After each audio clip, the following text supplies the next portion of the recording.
Hi, this is Vicki at Knitting at the Top of the World, and this is episode 12. So, where we left off was that I'm rebooting our podcast. I have started a Ravelry group called Knitting at the Top of the World. I'm going to try to post the link below. Not really sure how that works sometimes, so people are going to have to let me know. But it is called Knitting at the Top of the World, and I am the moderator. My Ravelry name is VAnthony344, in case you guys need to find that. All right. And so to start the podcast, I'm just going to let you know that it's a lovely Sunday. I have the blinds drawn because of the lighting, which I can see is flickering back and forth, so I'm going to hope it doesn't do that much. If not, I'm going to change the direction of the podcast. So, it is a lovely day outside. It is sunny and negative 27. It's real cozy outside, so I'm staying in. And it's February 12th, so getting ready for Valentine's Day. Sorry, I think it's funny because I will be having a steak dinner with friends on Valentine's Day, not going out. But if you have great Valentine's Day plans, let me know. I'm going to probably be knitting and staying at home and having steak dinner with friends. And by having steak dinner, I mean they're making it. I'm going to hang out at my house, and they're going to make it at my house. It works for me. Alrighty. So to start off the podcast, I wanted to show some stash enhancement. So this is the lovely yarn that I got. I got it actually for my birthday, and I didn't get to show it last podcast. I got it from my friend Cassie. She works here in Delta at the Busy Bee. And she made this yarn. It's hand-dyed. It's Knit Picks yarn. I believe it's Swish. It's worsted weight. I know that much. And look at the colors she made. This one looks like a sunrise to me. I really love it. It's very Alaska-y winter sunrise. And this one makes me think of funfetti cake and rainbows and unicorns. Mostly unicorns. But this is the yarn my friend Cassie made. And then I have one other stash enhancement. It's not actually a yarn stash enhancement. It's just cute. I got this from one of my students for my birthday. And it's called Meow. And it's things your cats would say. And it's just got cute little cat phrases like this one. It says, keep your expectations low and your thread count high. And then it's got other things like this one.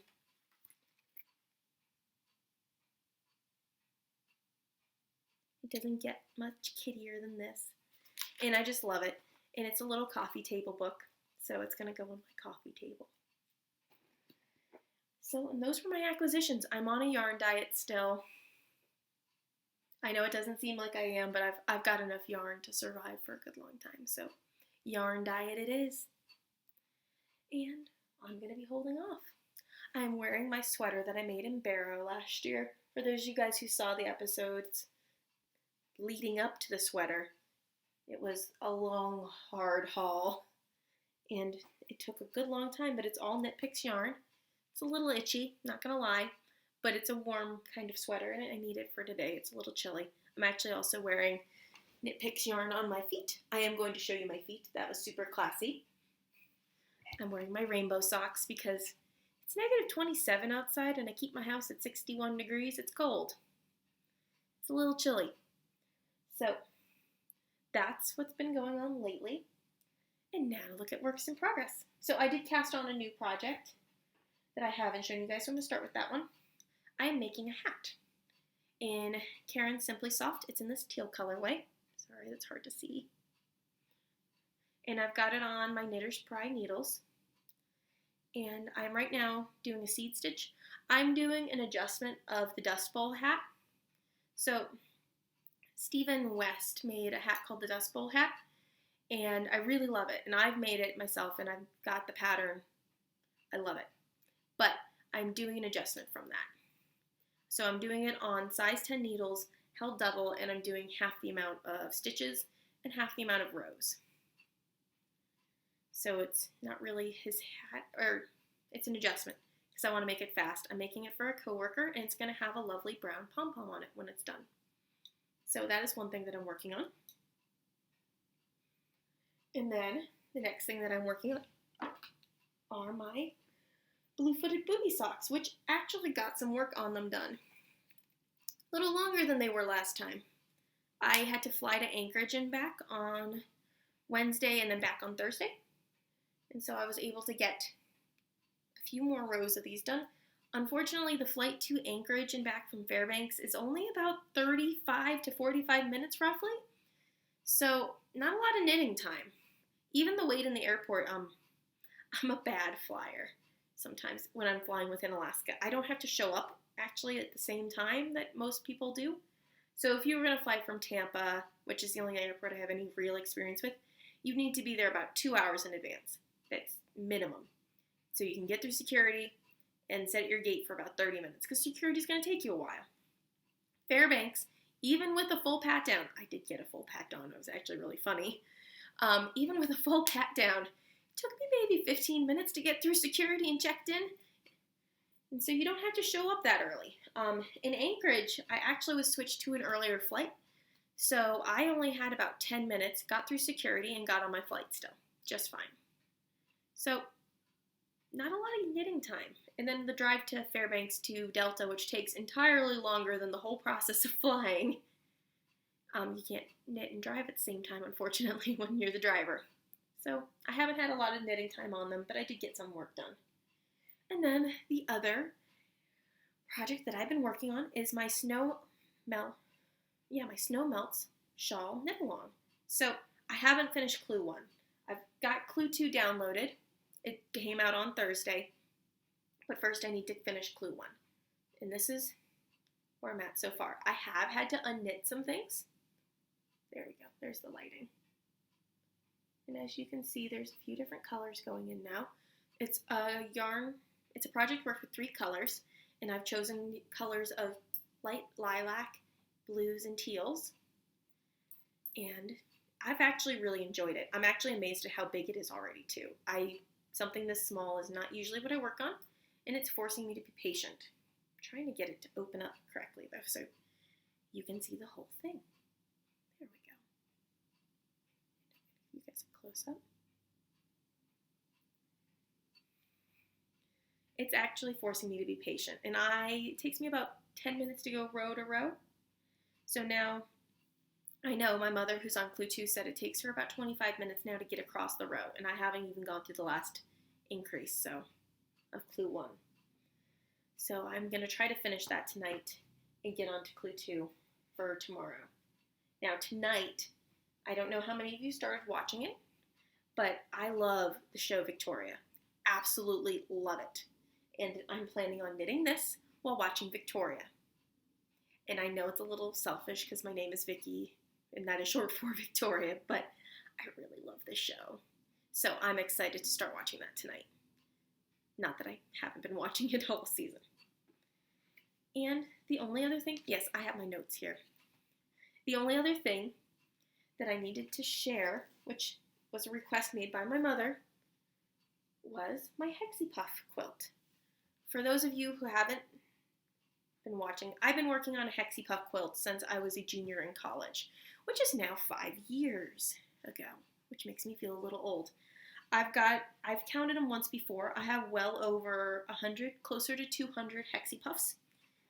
And one side is clearly the done side and one side is not. And I have some Hexie Puffs with some embroidered pieces on them. Like I've got a rose. I've got a cupcake somewhere. There's the cupcake. I've got a moon and stars. That one didn't come out so nice though. I've got a teapot. Some little rosebuds. Where's my favorite? My favorite is right here. The chicken. My goal is, though, that I'm going to try to finish this by the end of this summer. It's been going on forever. As much as I love it, and its never-ending qualities, it does need to have an end because I really want it here on my couch. I think it's a very cozy blanket, and it's very, trying to think of how to say this word correctly. I just read a book on it. Hygge, which is the Danish word for comfort, I guess, and happiness. But I'm going to have it out here hanging out, I think, for the rest of this week. I need to tie in the ends because there is a wrong side. And my mother, who is an excellent end-tire in, or end-tire, does this for me a lot when she comes to visit. So if she's here to visit, usually I leave it out and she works on it, tying in the ends. She doesn't actually make the Hexie Puffs for me. Wish she would. But if you were looking at making a Hexie Puff quilt, it's called the Beekeeper's Quilt, and it is actually on Ravelry right now as what's popular. I don't remember if I ever bought the pattern. I remember looking at a picture of it before it was on Ravelry, because it was about 5-6 years ago. And maybe it was on Pinterest that I saw the picture. I saw the picture of somebody making a few of these, and they hadn't put them together. And then I saw one picture of a completed Beekeeper's Quilt, but without the Hexie Puffs as stuffed. And so I decided I would make mine, but I really liked extra stuffed and fluffy. So this is what happened. So that's my Beekeeper's Quilt. And for those of you who remember, this is my We Are the Knitters seed stitch blanket that I bought when I was at Knitting Vogue Live last year. I didn't buy the blanket complete. I bought all the yarn and knit it myself on the size 25 needles that came with the kit. It was a super fun project. If you're ever looking for a project that comes kitted up with needles ready to go, I have a few companies I would recommend. We Are the Knitters is one where you can pick an exact project that you want to make, and it's pretty fun and handy. And then if you're looking for more like a mystery box or a box where it's a subscription based, Post Stitch. Post Stitch knits, or it's poststitch.com, and you can buy a subscription or you can buy a completed box. And they have their big stitch boxes, their little stitch boxes, and then their sock stitch boxes. Very cool. And I'm trying to think if there's any other companies I would like to give a shout out to right now.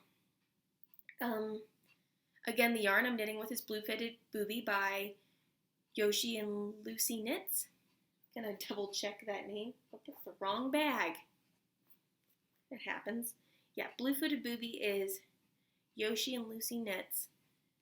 And then the yarn I'm using here is Lorna's Laces, and 2 yarns that are, hate to say it, they're mystery yarns. I don't actually know where they came from. They've been in my stash so long. And so that's where I've been doing, or that's what I've been knitting lately. I am so sorry. I am tripping on my words a lot today. I was having quite the week last week. Actually, it started out a little crazy, and I was running out of kids and staff because of sickness.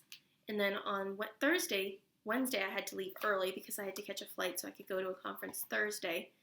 And then Thursday, I ended up getting very sick and was out of school Friday, which is very unusual for me.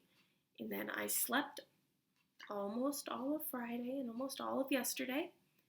And I woke up today feeling a lot better. Still not 100%, but a lot better. So I figured I should still podcast. So that's that's what's been going on lately.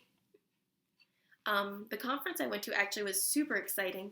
It was a conference on how to use your iPads and technology in your classroom to help with speech communication. Because lots of parents with students who have severe disabilities would like their children to be able to communicate, and sometimes they require an alternate communication tool. And so we looked into using Proloquo, which is the most popular, but then we also looked into using another program called LAMP, and 2 other programs which I'm not as familiar with. Proloquo and LAMP are 2, though, that I already have on my iPads at school. Proloquo is a little bit more complex.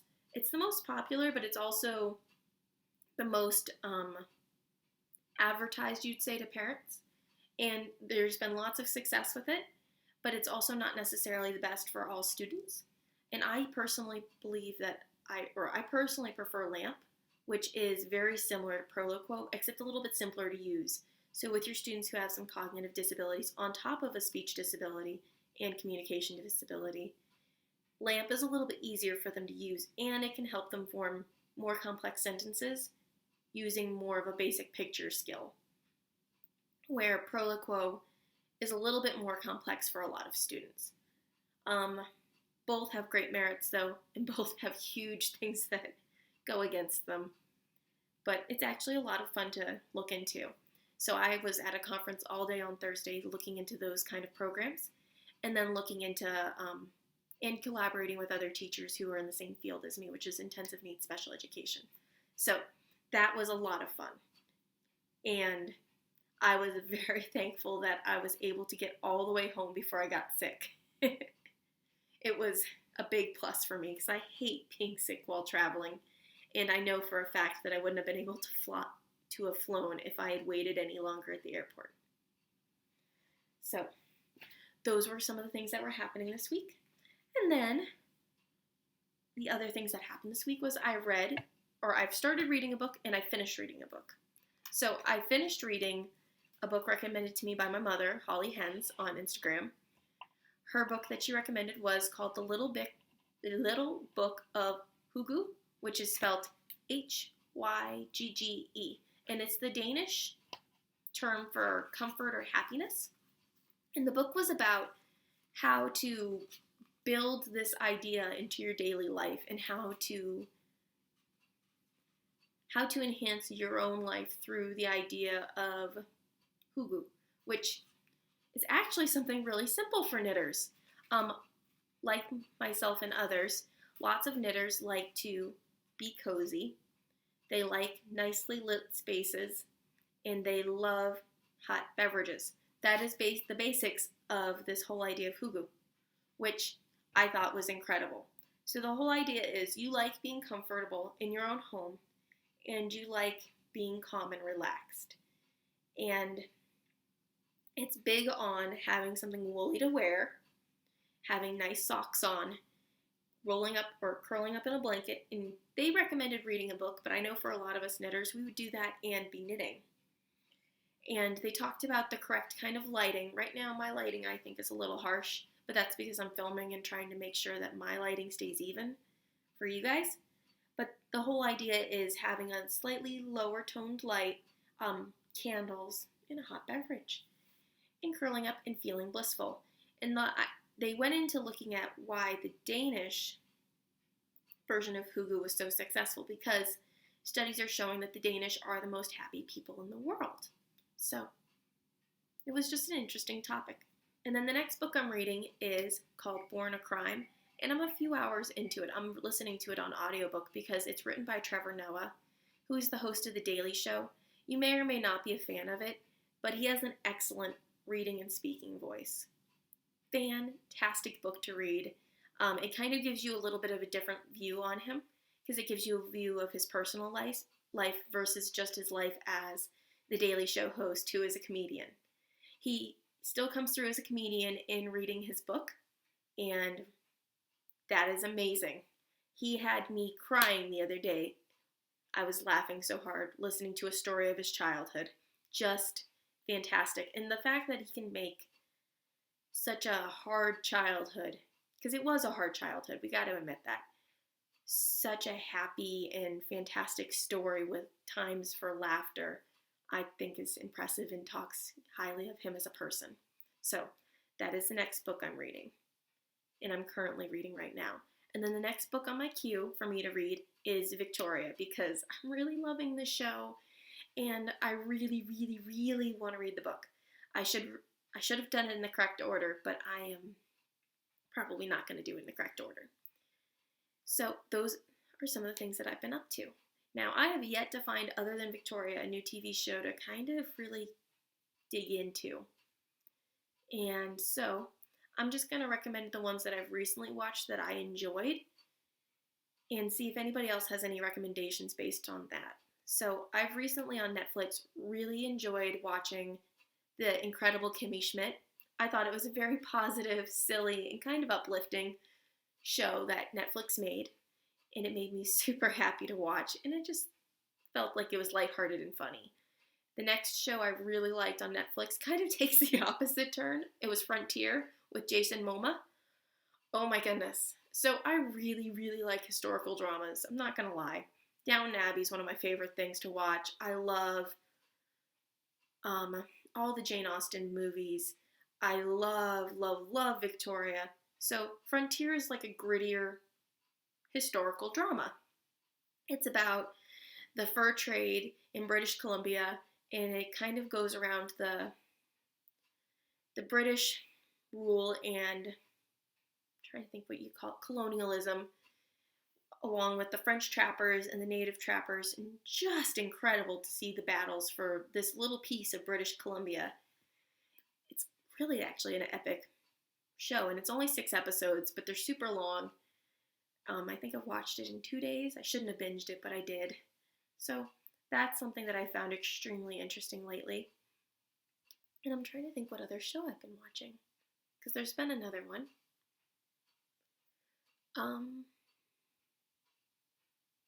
You know what? I'll have to come back to it if I remember. It's been one of those days for me. I'm not necessarily remembering everything I should be remembering today.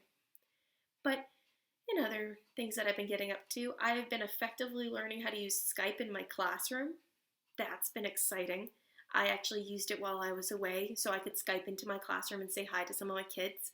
And one of my kids has figured out how to use it as a tool, so she's been saying hi to me. Actually, I can see my iPad lighting up right now. She likes to Skype me a lot. But we Skype back and forth, and it promotes communication. So that was actually a fun thing to learn as well. So, I feel like I've talked about everything, and that was a little quicker than usual.